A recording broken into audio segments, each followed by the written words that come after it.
siang. Siang ini melanjutkan dari paparan Pak Juna tadi, saya akan mencoba menjelaskan terkait dengan teknis pengisian aplikasi baik Asem Kunir maupun dari aplikasi BKN. Jadi nanti Bapak Ibu sekalian akan dihadapkan dengan dua aplikasi ya, dua aplikasi. Yang pertama itu dari aplikasi internal kami ya, Asem Kunir, dan yang kedua adalah aplikasi milik BKN. Nah, di sini sudah saya sediakan terkait dengan link-link yang mungkin penting terkait dengan kegiatan pendataan non-ASN ini. Jadi mungkin nanti bisa di-share link-link ini. Yang pertama ini ada link, jadi yang pertama ini link non-ASN semuanya, baik tutorial Asem Kunir maupun aplikasi BKN. Di sini ada semua. Kemudian yang kedua ini adalah link Asem Kunir, ini untuk non-ASN-nya, untuk non-ASN dalam menginput datanya masing-masing. Kemudian yang ketiga ini link Asem Kunir untuk pengelola kepegawaiannya ya, baik itu dari sekolahan, kemudian dari SKPD-nya juga. Jadi kemarin saya selama pendataan ini saya menemui beberapa kendala ya terkait dengan link yang diklik. Jadi ada beberapa sekolah yang WhatsApp ke saya terkait dengan kendala dia nggak bisa login. Ternyata setelah saya tanya, yang bersangkutan salah dalam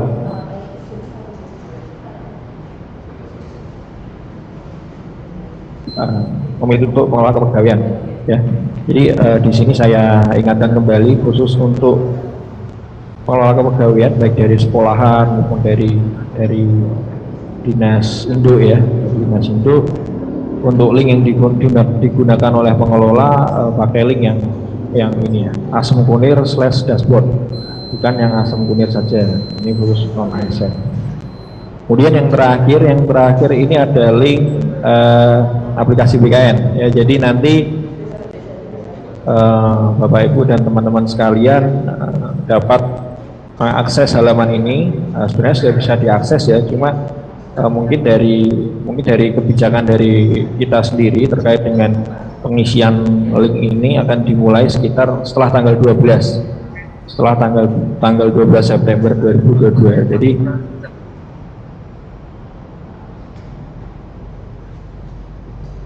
setelah baru bisa mengakses laman ini. Jadi untuk yang pertama mungkin akan saya simulasikan dulu ya terkait dengan Asem Kunir. Mungkin ada di sini teman-teman yang belum punya Asem Kunir atau belum pernah menginput ya Asem Kunir. Belum semua, Mas.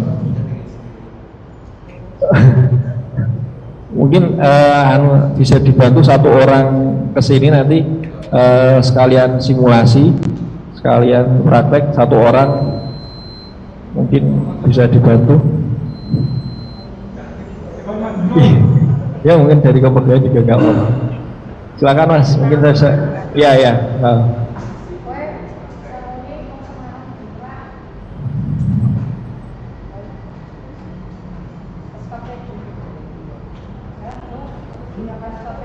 Baik, yang untuk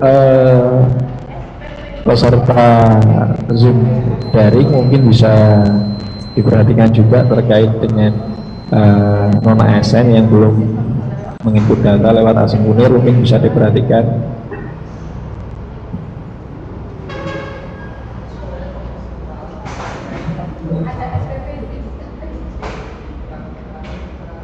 Baik, untuk pertama kali kita input data ya. Ini dalam kasus si non-ASN ini belum pernah input data sekalipun di Asem Kunir.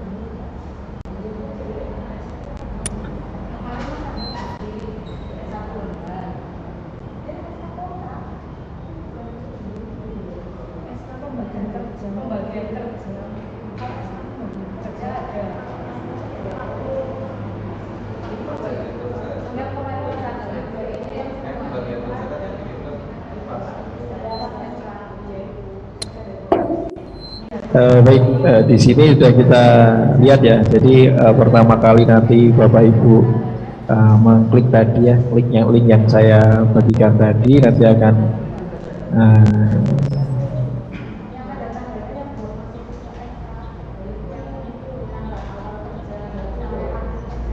nanti bisa langsung ya input data di sini. Kita klik saja, kemudian akan muncul laman seperti ini. Jadi ini ada 8 tahapan ya, 1, 2, 3, 4, 5, 6, 7, 8, ini 5-nya double, keliru. Jadi ada 8 tahapan. Yang pertama kita bisa menginputkan dulu NIK dan KK. Jadi nanti mohon tolong untuk minta tolong untuk non ASN, untuk NIK dan KK-nya harus sesuai ya. Jadi kalau misalnya NIK dan KK-nya tidak sesuai, nanti akan otomatis tertolak oleh aplikasi BKN. Jadi mohon diperhatikan sekali lagi untuk NIK dan KK ini harus sesuai ya. NIK yang di KTP, kemudian yang KK, nomor KK-nya yang sesuai dengan di Indonya. Jadi mohon, karena nanti dari aplikasi BKN sendiri sudah terhubung dengan database Dukcapil. Jadi untuk salah satu nomor saja nanti akan tertolak. Jadi nanti tolong dipastikan kembali untuk penginputan NIK dan KK harus sesuai dengan data kependudukan.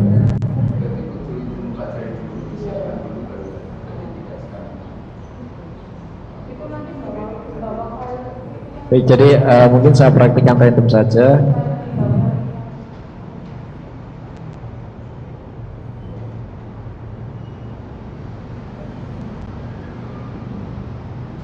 Ini sebagai contoh saja ya.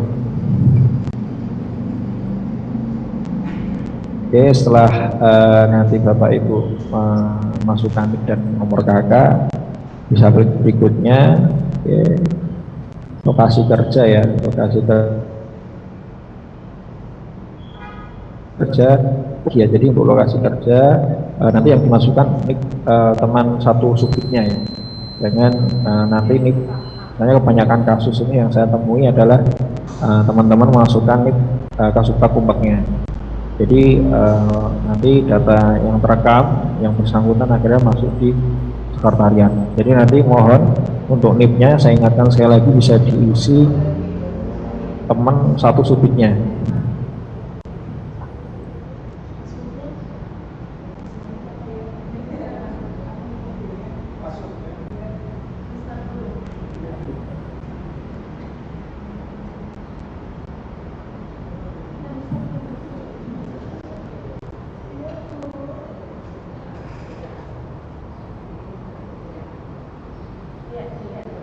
Jadi kemudian untuk NIP ini nanti Bapak Ibu dan teman-teman memasukkan NIP-nya PNS di satu. Nanti data teman-teman akan terekam pada subjek tersebut. Seperti kalau misalnya teman-teman memasukkan NIP kasubag atau KTU juga tidak apa-apa. Kemudian untuk yang apa namanya dalam bidang ya, misalnya dalam mau memasukkan unit kerjanya dipilih dalam bidang seperti di Capdi, nanti bisa menginputkan NIP Capdinya seperti itu. Kemudian ini kita cari ya, di sini akan muncul unit kerja si pemilik NIP ya. Di sini akan muncul unit kerja si pemilik NIP, kemudian di sini ini NIP saya ya. Oke, sudah jelas. Untuk tahap kedua kita lanjut ke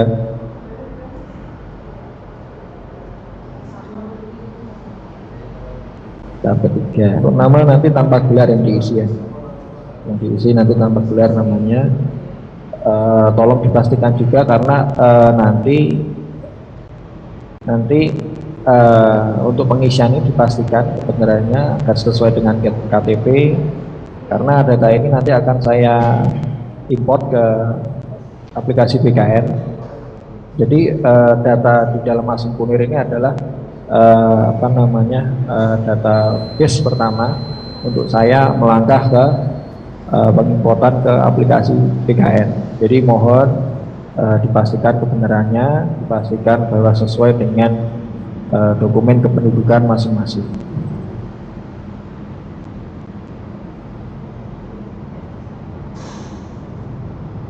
Untuk nama sesuai KTP ya, tanpa gelar.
Baik, ini data random saja, jadi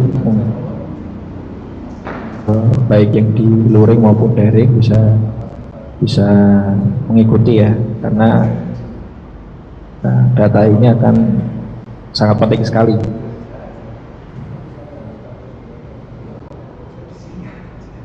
Oke, setelah data pribadi terisi semua, Bapak Ibu dan teman-teman sekalian bisa melanjutkan ke tahap berikutnya, yaitu data jabatan.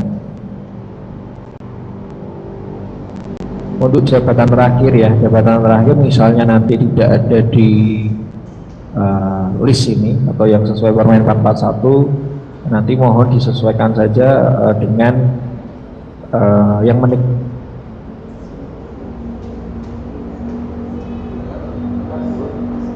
negatif, misalnya saya macam-macam. Jadi misalnya terkait dengan teknis, nanti bisa diisi dengan tenaga teknis, atau dengan kalau misalnya tupoksi teman-teman terkait dengan administrasi bisa diisikan dengan tenaga administrasi.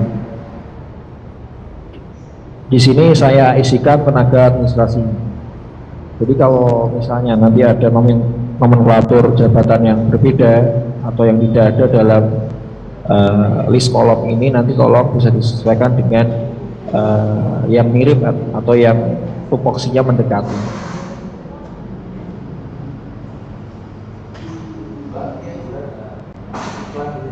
Oke, ini sesuai kontrak ya, ini kan sesuai kontrak, misalnya S1 ya.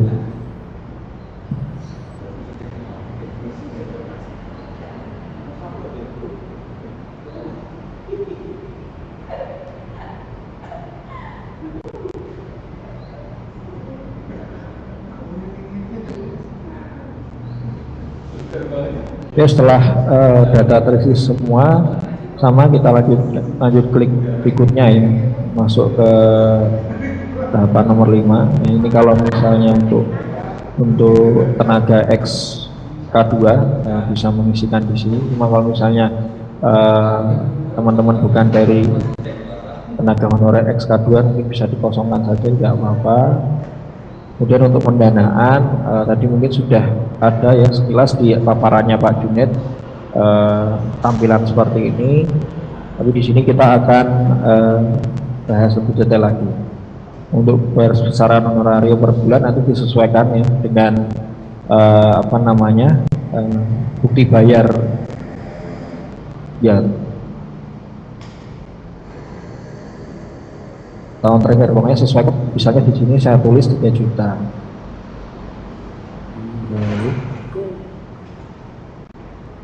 Untuk sumber pendanaan di sini ada 2 ya. APBN dan APBD. Di sini saya pilih apa? Kemudian jenis pejabat yang mengangkat, untuk kasus di dinas pendidikan saya sering di WhatsApp, khususnya dari teman-teman yang bertugas di baik di SMA maupun di SMK, yang PTT atau PTT. Di situ ada perjanjian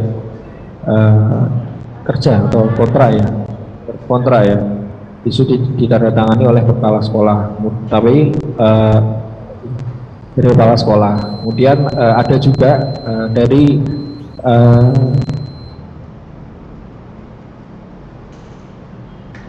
tenaga, ada SK lagi, namun yang menandatangani kepala dinas. Jadi di sini dalam kasus seperti ini teman-teman bisa memilih yang kepala dinas yang lebih tinggi. Jadi untuk keseragaman saja sebenarnya. Sebenarnya untuk di SKPD lain pun kita untuk kasus seperti ini kita bebaskan. Cuma untuk keseragaman nanti kita pilih untuk jabatan yang lebih. Jadi kurang lebih seperti itu untuk apa namanya jenis pejabat yang mengangkat apabila ditemukan kasus yang sama seperti tadi. Di sini saya pilih kepala dinas.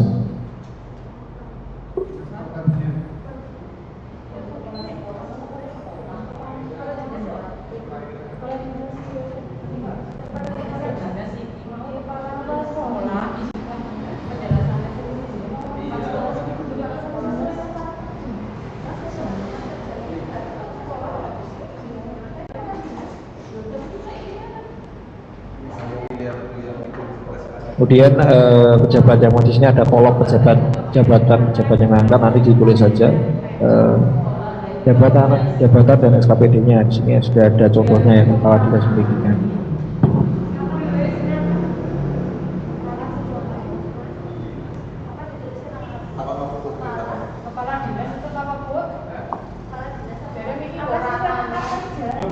Kemudian untuk nomor SK sesuaikan dengan SK-nya masing-masing. Kemudian untuk tanggal SK sama disesuaikan saja.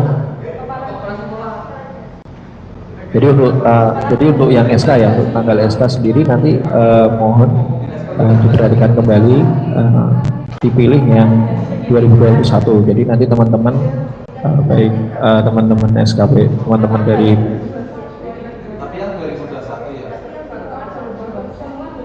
UMPAP maupun teman-teman SK dengan kontrak kerja tahun 2021. Jadi nanti kalau misalnya teman-teman mau menambah lagi riwayat kontrak, nanti bisa diisi di aplikasi BKN. Jadi ini sebenarnya hanya sebagai pemenuhan syarat sebelum tanggal 31 Desember 2021. Untuk tanggal awal kerja sama ya, 1 Januari 2021. Tanggal akhir kerja 31 Desember ya biasanya ya. Baik, setelah ini terisi semua, bisa langsung klik berikutnya ya.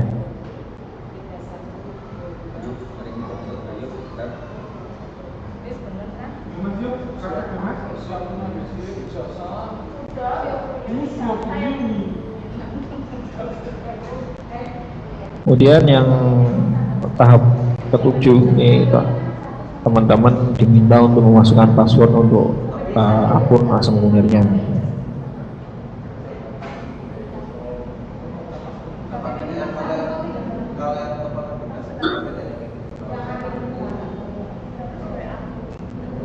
Oke, setelah sampai di tahapan ini teman-teman akan dimintai konfirmasi seperti ini ya.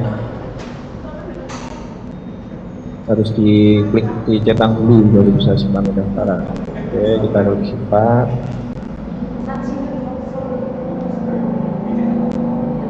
Oke, setelah simpan tadi kita bisa login ya, mulai login ya, untuk mengecek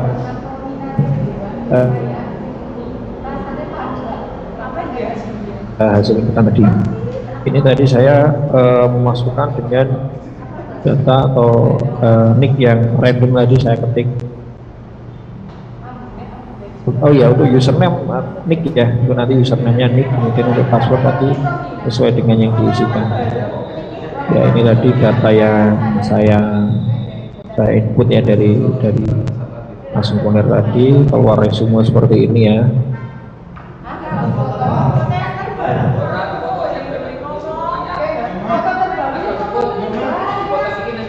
Setelah ini, setelah muncul tampilan seperti ini, teman-teman bisa mengklik paling bawah simpan data.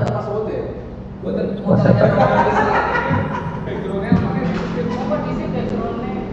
Setelah data berhasil disimpan, nanti otomatis akan muncul di dashboardnya.